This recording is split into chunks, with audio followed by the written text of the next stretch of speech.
পৃথিবীতে এমন একটা জায়গা যেখানে ঢোকা তো দূরের কথা, কেউ কাছে যেতেও সাহস পায় না, কারণ সেখানে গেলে ফিরে আসার কোনো রাস্তা নেই। আর এই জায়গার নাম হলো ডেথ জোন। এখানে বাতাসে অক্সিজেনের পরিমাণ এতই কম থাকে যে মানুষ ধীরে ধীরে নিজের শরীরের উপর কন্ট্রোল হারিয়ে ফেলে। প্রথমে তুমি বুঝতেই পারবে না, শুধু একটু ক্লান্ত লাগবে, আর তারপরেই তোমার মাথা ঘুরতে শুরু করবে। আর তারপর আসে সবচেয়ে ভয়ঙ্কর অংশ, হ্যালুসিনেশন। এবার তুমি বলবে এটা আবার কি কথা? হ্যালুসিনেশন এটার মানে হলো তুমি এমন মানুষ দেখবে যারা আসলেই নেই, আর কেউ কেউ বলে তারা মৃত মানুষদেরও দেখেছে।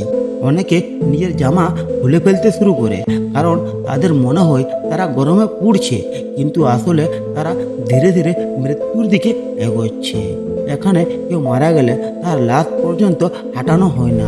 হ্যাঁ, তুমি ঠিকই শুনেছ, অনেক মৃতদেহ বছরের পর বছর এখানেই পড়ে থাকে, বরফের মধ্যে জমে থাকে।